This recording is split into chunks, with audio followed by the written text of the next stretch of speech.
जय हिंद मित्रों। यदि आप बेरोजगार हैं, रोजगार पाना चाहते हैं तो रोजगार मेला भर्ती 2025 यदि आप 10th पास भी हैं तो इसमें आप अप्लाई कर सकते हैं। जी हाँ मित्रों, यदि आप 10th पास भी हैं तो इस भर्ती में आप शामिल हो सकते हैं। यदि अधिक पढ़े लिखे आप हैं, डिप्लोमा पास भी हैं, तो भी आप इस भर्ती में शामिल होकर के अपनी बेरोजगारी को आप दूर कर सकते हैं और रोजगार पा सकते हैं। जी हाँ मित्रों, मैं अंकित सर एक बार फिर से झारखंड में हो रहे रोजगार मेला का नया अपडेट लेकर के आप सबको Ranjan competition point YouTube channel पर स्वागत करते हैं। जी हाँ मित्रों, यह रोजगार मेला जो लग रहा है वह है साहेबगंज जिला में। रोजगार मेला जो है लग रहा है 2025 का।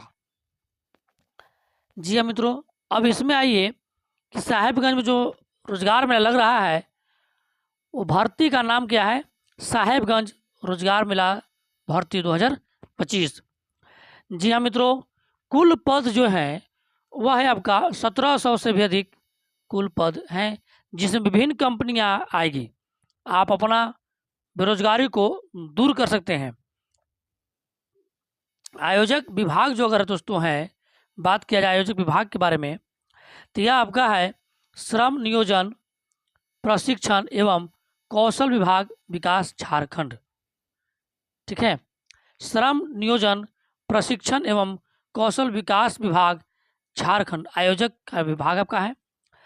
स्थान की अगर बात किया जाए दोस्तों, यदि आप झारखंड के साहेबगंज जिले से बिलोंग करते हैं तो यह स्थान आपके लिए है जहाँ रोजगार में लगने वाला है वो आपका है सिद्धू कान्हू सभागार संग्रहालय के समीप। और यह तिथि जो है जिस दिन लगेगा रोजगार मेला वो तिथि आपका है 10 सितंबर 2025। जी हाँ दोस्तों, साहेबगंज में बड़ी रोजगार मेला लगने वाला है वह है आपका 10 सितंबर 2025 को। और समय जो दोस्तों है इसका वो आपका है सुबह 10 बजे से लेकर के शाम 4 बजे तक। दोस्तों, आपको मन में लग रहा होगा कि यह रोजगार मेला में जाने पर क्या हमसे फीस लिया जाएगा? नहीं दोस्तों, आपको कुछ भी फीस नहीं लगेगा। निःशुल्क आपको जाना है अपना डॉक्यूमेंट के साथ और इस भर्ती में आप सबको शामिल होना है, इस मेला में शामिल होना है। मित्रों, वैकेंसी डिटेल्स जो आपको है यानी वैकेंसी का डिटेल्स क्या क्या है, इन सभी वैकेंसी के बारे में आपको हम डिटेल से चर्चा करेंगे, विस्तृत जानकारी आपको हम देंगे। आप वीडियो में दोस्तों अंत तक बने रहेंगे। मित्रों, एम्प्लॉयर नेम आपकी इस तरह है, पोस्ट है और वैकेंसी नंबर ऑफ पोस्ट आपका है, मैंने कितना नंबर वैकेंसी आपका है ये सभी है। राजमहल नर्सरी के लिए आपका जो है उसमें अकाउंटेंट मैनेजर सेल्स एग्जीक्यूटिव का वैकेंसी है, पोस्ट है। इसमें कुल पोस्ट जो दोस्तों है वैकेंसी वह है 4 है। ठीक है, जुमावती हॉस्पिटल जो आपका है ओटी असिस्टेंट के लिए आपका जो है उसमें 1 पोस्ट है दोस्तों, वैकेंसी कितना है? 1 है। सूर्या सुपर स्पेशलिस्ट जो आपका है हॉस्पिटल के लिए आपको जो अगर बात किया जाए दोस्तों, सूर्या सुपर स्पेशलिटी हॉस्पिटल की अगर बात किया जाए इसमें आईसीयू के लिए सिस्टर की आवश्यकता है दोस्तों। और इसमें टोटल जो पोस्ट है वैकेंसी जो आपका है वह है 2 पोस्ट है। इसके बाद दोस्तों नितंबित जो आपका है एयरटेल पेमेंट बैंक के लिए यह आपकी कंपनी है। डेवलपमेंट एग्जीक्यूटिव पोस्ट के लिए जो आपका है कुल पद जो दिया गया है वैकेंसी वो आपका है 20 पोस्ट। कितना है? तो 20 पोस्ट है दोस्तों। इसके अलावा EDS स्किल्स, इसमें मोबाइलाइजर GDA ट्रेनर जो आपका है वह पोस्ट वैकेंसी आपका कितना है? तो 4 पोस्ट दिया गया है। इसके अलावा दोस्तों आपका जो है ASK HR machine operator associate के लिए आपका जो है बड़ी पोस्ट इसमें दिया गया वैकेंसी। यह आपका 500 पोस्ट है दोस्तों। कितना है? 500 पोस्ट है।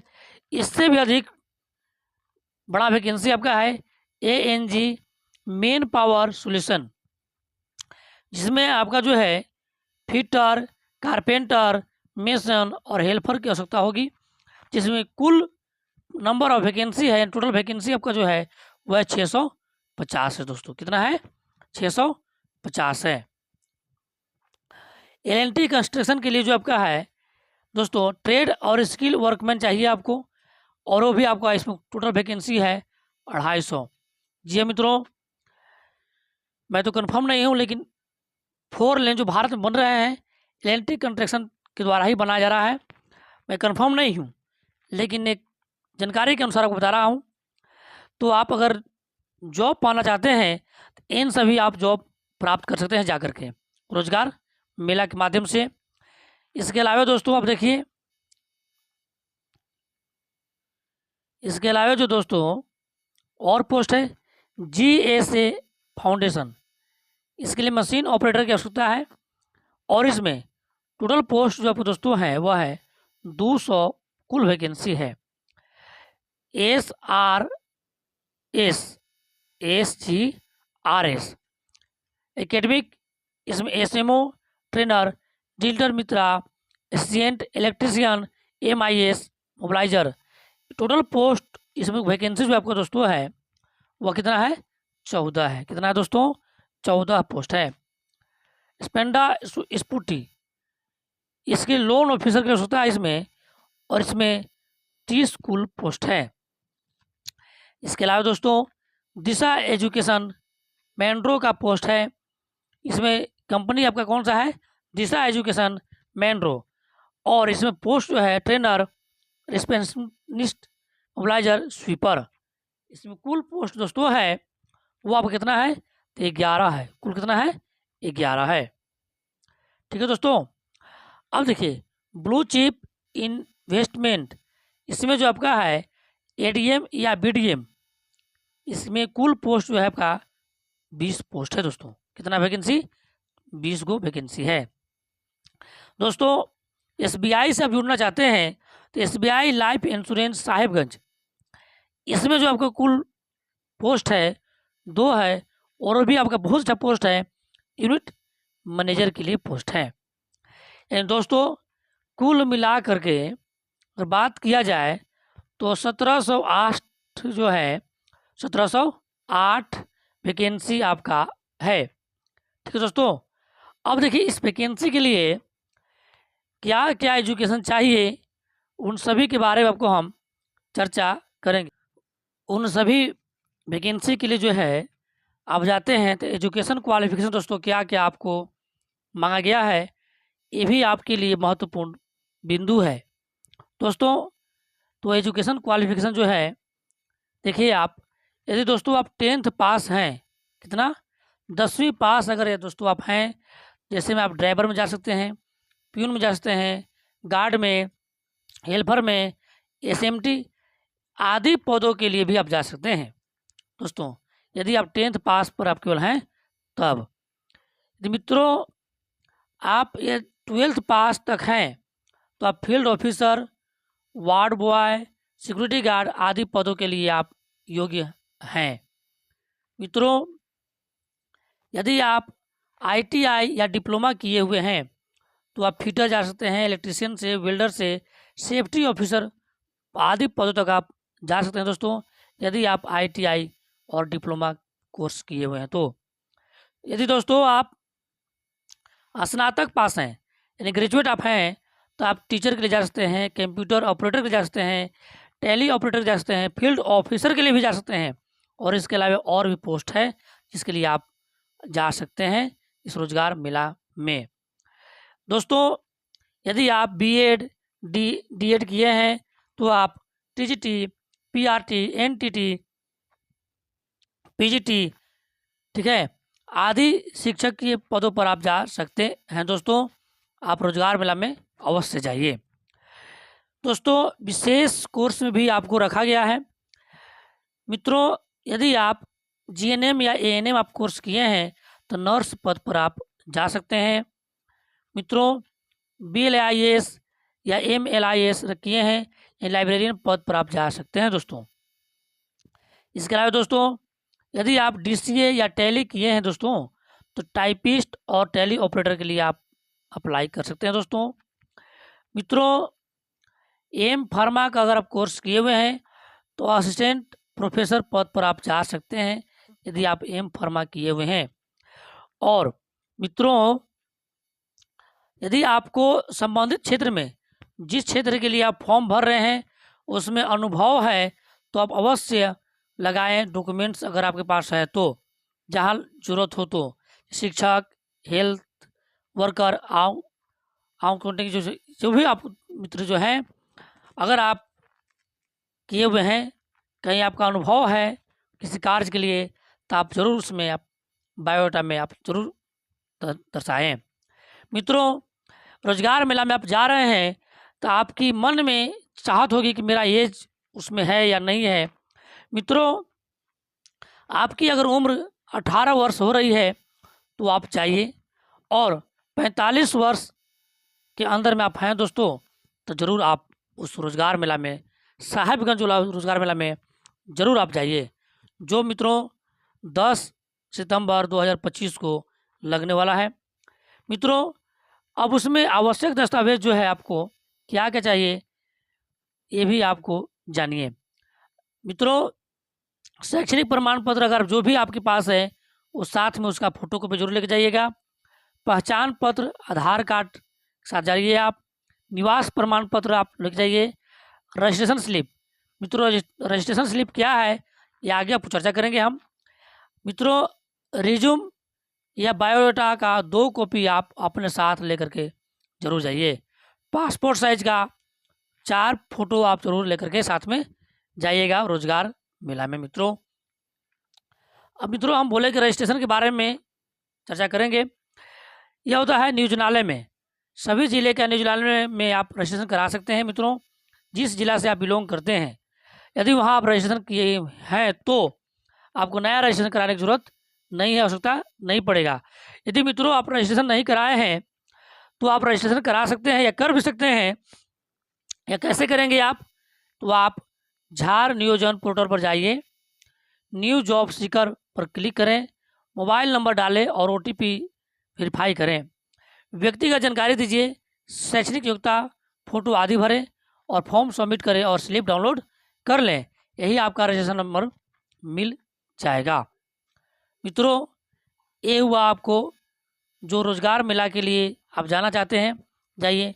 अब आइए मित्रों हम एक सीरीज चालू किए हैं प्रश्नों संबंधित। अब प्रश्न में चलते हैं हम लोग। मित्रों पिछले वीडियो में आपसे हम चर्चा किए थे, यानी 7/9/2025 को जो प्रश्न था कि राष्ट्रीय कृषि एवं ग्रामीण विकास बैंक की स्थापना किस वर्ष निम्न दिए गए विकल्पों में से चुनिए। ठीक है, मैं नाबार्ड की स्थापना किस वर्ष किया गया है। पहला आपका ऑप्शन है 1984, दूसरा 1980, तीसरा 1981 और चौथा है 1982। मित्रों इसकी स्थापना, नाबार्ड बैंक की स्थापना जो किया गया वो 1982 में किया गया। राष्ट्रीय कृषि एवं ग्रामीण विकास बैंक की स्थापना कब किया गया, 1982 में मित्रों किया गया। अगले प्रश्न को चलते हैं मित्रों। निम्नलिखित में से कौन सा स्वनिजी ऊतक का प्रकार है। आपका है रक्त, हड्डी, अस्थि बंधन। मित्रों आपका ऑप्शन दिया गया है केवल थर्ड, केवल 2 और 3, केवल 1, 2 और 3, केवल 1 और 2। मित्रों अगर बात किया जाए संयोजी ऊतक, तो संयोजी ऊतक रक्त में भी होता है, हड्डी में भी होता है और अस्थि बंधन में होता है। यानी हम कह सकते हैं 1, 2 और 3। आपका ऑप्शन नंबर 3 होगा। इस सभी आंसर इसका संयोजी ऊतक तीनों में होते हैं। मित्रों अगले प्रश्न में चलते हैं। सोडियम को मिट्टी के तेल में, केरोसिन तेल में डुबोकर क्यों रखा जाता है।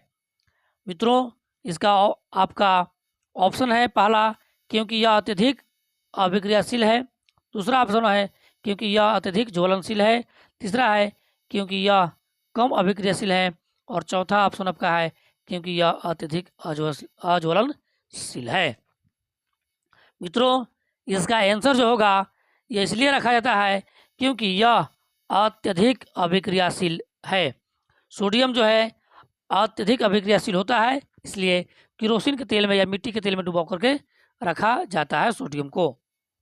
मित्रों, अगला प्रश्न है, कौन सा सिद्धांत या नियम कहता है कि द्रव्यमान सहित कोई भी वस्तु रिक्त आकाश निर्वात में प्रकाश की चाल जितनी तेज यात्रा नहीं कर सकती है?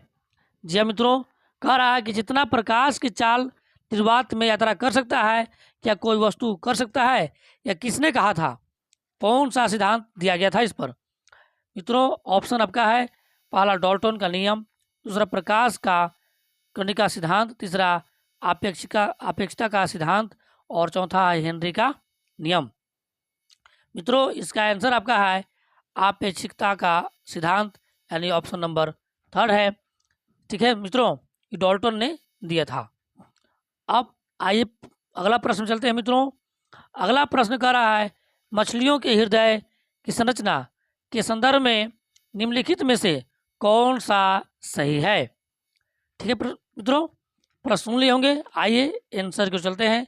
4 कोष्ठकीय हृदय जिसमें एक आलिंद और एक निलय। दूसरा ऑप्शन है 4 कोष्ठकीय हृदय जिसमें 2 आलिंद एक निलय। तीसरा ऑप्शन है 4 कोष्ठकीय हृदय जिसमें 2 आलिंद और 2 निलय। अगला ऑप्शन आपका है 2 कोष्ठकीय हृदय जिसमें एक आलिंद और एक निलय होता है। जी हाँ मित्रों, अगर मछली के हृदय की संरचना की बात किया जाए तो 2 कोष्ठीय होता है जिसमें एक आलिंद और एक निलय मित्रों होता है। अब मित्रों, अगला प्रश्न आपका जो है वह है, निम्नलिखित में से कौन सा धरोहर स्थल द्रविड़ वस्तु कला शैली को दर्शाता है? जी हाँ मित्रों, भारत में अन्य प्रकार के शैली है, इसमें एक है आपका द्रविड़ वस्तु कला। इसमें आपको ऑप्शन दिया है दोस्तों, कोणार्क का सूर्य मंदिर, बोध गया टेम्पल, अक्षरधाम और हम्पी का टेम्पल, यानी हम्पी का कला जिसको बोल सकते हैं हम लोग, या गुफाएं, जो भी बोल सकते हैं आप, हम्पी जो है वो है। अब देखिए इसमें आंसर क्या है। तो द्रविड़ वस्तु कला की बात किया जाए तो ये आपका है आंसर हम्पी। क्या हो जाएगा आपका? हम्पी नगर हो जाएगा या हम्पी जगह हो जाएगा, जो भी आपका वस्तु होगा वहाँ स्थान होगा वो होगा आपका स्थल होगा। अब मित्रों, इसके बारे में थोड़ा सा हम चर्चा करने वाले हैं। देखेंगे भारत में मंदिर के प्रकार। शिल्प शास्त्र के अनुसार भारत के मंदिरों को 3 प्रकारों में वर्गीकृत किया जा सकता है। पहला आपका है नागर शैली, जो उत्तर भारतीय शैली में है दोस्तों। दूसरा है द्रविड़ शैली, दक्षिण भारतीय शैली में और तीसरा आपका है विसरा शैली, जो उत्तरी और दक्षिण शैली का मिश्रण है। मित्रों, ये 3 शैली है। विसरा शैली जो आपका है उत्तरी और दक्षिण शैली का मिश्रण है। द्रविड़ जो है केवल दक्षिण भारत में शैली है, या और नागर शैली या उत्तर भारतीय शैली है मित्रों। अब दोस्तों, हम लोग आपके लिए जो है एक प्रश्न हम छोड़ेंगे दोस्तों। वह आपका प्रश्न है आज का, भारत का संविधान एक संप्रभु समाजवादी पंथ निरपेक्ष लोकतांत्रिक गणराज्य है जिसमें सरकार की एक खाली स्थान प्रणाली है। इसमें कौन सी प्रणाली है आपको बताना है दोस्तों, कमेंट में जरूर कमेंट करें। एकात्मक, संसदीय, राजतंत्रीय या राष्ट्रपति, इसमें दोस्तों कौन सा आंसर होगा आप कमेंट में अपनी राय जरूर दें। मित्रों, वीडियो यदि आपको अच्छा लग रहा हो तो आप चैनल को ग्रोथ कराने के लिए आप वीडियो को शेयर करें और चैनल को सपोर्ट करें। धन्यवाद।